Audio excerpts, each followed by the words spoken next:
အားလုံးပဲမင်္ဂလာပါခင်ဗျာကျွန်တော် ADK channel လေးမှာပြန်လည်ကြိုဆိုလိုက်ပါတယ်ကျွန်တော်ဒီကတင်ဆက်ပေးခြင်းတဲ့အကြောင်းအရာလေးကတော့ကျွန်တော်2026ခုနှစ်တလပိုင်း4ရက်နေ့အတွက် Redmi ဖုန်းသစ်ဈေးနှုန်းများ upgrade ဈေးနှုန်းများပဲဖြစ်ပါတယ်ခင်ဗျာဟုတ်ကဲ့ပါကျွန်တော်လက်ကိုရင်ဖုန်းဝယ်မဲ့ပေါ်တိုင်းအတွက်ကျွန်တော် Redmi ဖုန်းလေးအခုအကြပိုင်းကိုပြန်သွားနေပါတော့ဖုန်းဈေးနှုန်းလေးတွေကကျွန်တော်15ရက်နေ့ကတင်ပေးတဲ့ဖုန်းဈေးနှုန်းလေးတွေဆိုင်ရင်အခုကျွန်တော်ပြောပြမယ့်ဖုန်းဈေးနှုန်းလေးတွေက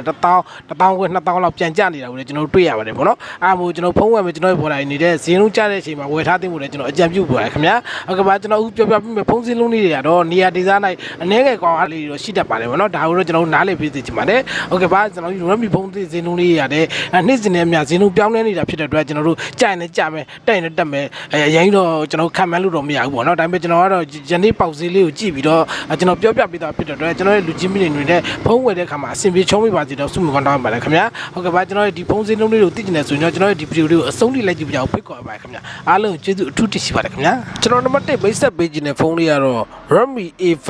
ထိုင်းကလိုဝယ်လုံးလေးပဲဖြစ်ပါတယ်ခင်ဗျာဒီဖုန်းလေးကိုတော့ RAM 412ကို3,4500နဲ့ရောင်းချနေတာကိုလည်းတွေ့ရပါတယ်ခင်ဗျာကျွန်တော်နံပါတ်2မိတ်ဆက်ပေးခြင်းတဲ့ဖုန်းလေးကတော့ Redmi 14C 5G လုံးလေးပဲဖြစ်ပါတယ်ခင်ဗျာဒီဖုန်းလေးကိုတော့ RAM 612ကို3,9900နဲ့ရောင်းချနေပြီး RAM 8256ကိုတော့4,9000နဲ့ရောင်းချနေတာကိုလည်းတွေ့ရပါတယ်ခင်ဗျာကျွန်တော်နံပါတ်3မိတ်ဆက်ပေးခြင်းတဲ့ဖုန်းလေးကတော့ Redmi 14R 5G ပဲဖြစ်ပါတယ်ခင်ဗျာဒီဖုန်းလေးကိုတော့ RAM 612ကို4,1500နဲ့ရောင်းချနေတာကိုလည်းတွေ့ရပါတယ်ခင်ဗျာ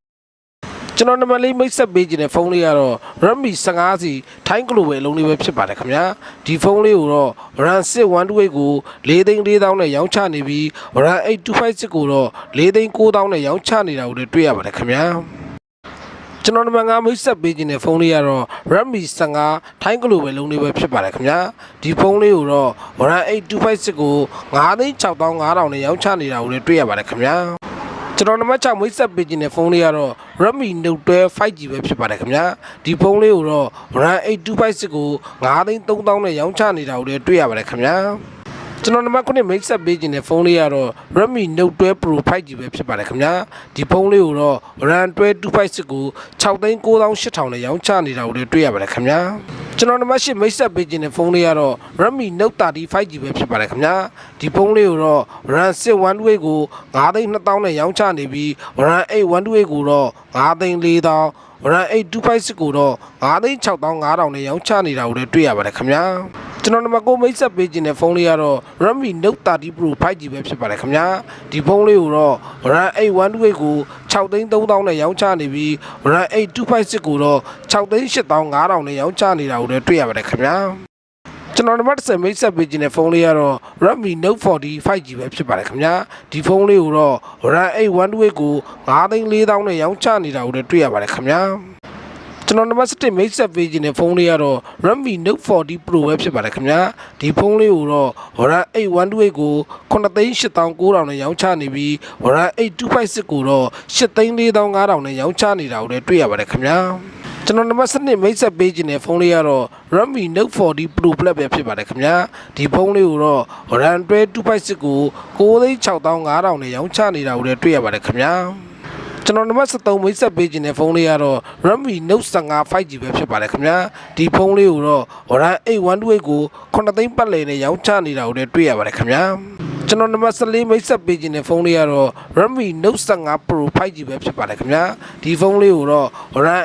256ကို8,6000နဲ့ရောင်းချနေပြီး RAM 1256ကိုတော့9,2000နဲ့ရောင်းချနေတာကိုလည်းတွေ့ရပါတယ်ခင်ဗျာ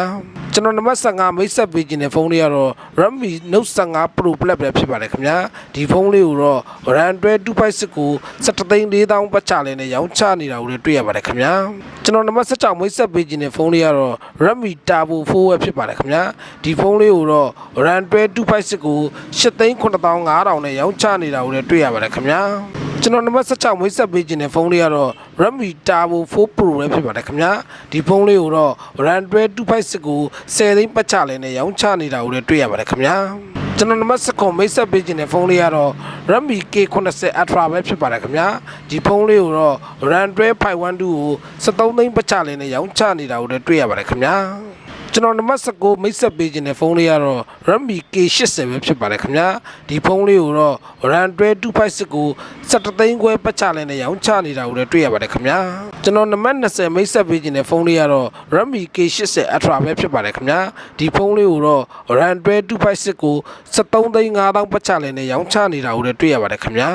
ကျွန်တော်နံပါတ်21မိတ်ဆက်ပေးခြင်းတဲ့ဖုန်းလေးကတော့ Redmi K90 ပဲဖြစ်ပါတယ်ခင်ဗျာဒီဖုန်းလေးကိုတော့ RAM 256ကို15သိန်းခွဲပတ်ချလဲနဲ့ရောင်းချနေတာကိုလည်းတွေ့ရပါတယ်ခင်ဗျာကျွန်တော်နံပါတ်22မိတ်ဆက်ပေးခြင်းတဲ့ဖုန်းလေးကတော့ Xiaomi CP3 ပဲဖြစ်ပါတယ်ခင်ဗျာဒီဖုန်းလေးကိုတော့ RAM 256ကို17သိန်းပတ်ချလဲနဲ့ရောင်းချနေတာကိုလည်းတွေ့ရပါတယ်ခင်ဗျာကျွန်တော်နောက်ဆုံးမိတ်ဆက်ပေးခြင်းတဲ့ဖုန်းလေးကတော့ Xiaomi CV5 Pro ပဲဖြစ်ပါတယ်ခင်ဗျာဒီဖုန်းလေးကိုတော့ RAM 256ကို16သိန်းပတ်ချလဲနဲ့ရောင်းချနေတာကိုလည်းတွေ့ရပါတယ်ခင်ဗျာဟုတ်ကဲ့ပါကျွန်တော်ဗီဒီယိုလေးကိုအဆုံးထိလိုက်ကြည့်ပေးကြတဲ့အားလုံးကျေးဇူးအထူးတင်ရှိပါတယ်ခင်ဗျာကျွန်တော် Redmi ဖုန်းသစ်ဈေးနှုန်းများ update ဈေးနှုန်းများကိုနေ့စဉ်နဲ့များသိကျင်နေဆိုရင်တော့ comment မှာလည်းမေးမြန်းနိုင်သလိုကျွန်တော်ရဲ့ Viber ဖုန်းနံပါတ်ဖြစ်တဲ့399699 103နဲ့မှာလည်းလာရောက်ဆက်သွယ်မေးမြန်းနိုင်ပါတယ်ခင်ဗျာကျွန်တော်နောက်ဗီဒီယိုကြရင်လည်းကျွန်တော်တခြား brand တွေဖြစ်ကြတဲ့ Tecno Oppo Vivo အစရှိတဲ့ brand မျိုးစုံရဲ့ဖုန်းသစ်ဈေးနှုန်းလေးတွေကိုပြောပြပေးသွားမှာဖြစ်တဲ့အတွက်ကျွန်တော်ရဲ့နောက်ဗီဒီယိုလေးကိုလည်းအားပေးကြဖို့ဖိတ်ခေါ်ပါတယ်ခင်ဗျာအားလုံးကျေးဇူးအထူးတင်ရှိပါတယ်ခင်ဗျာ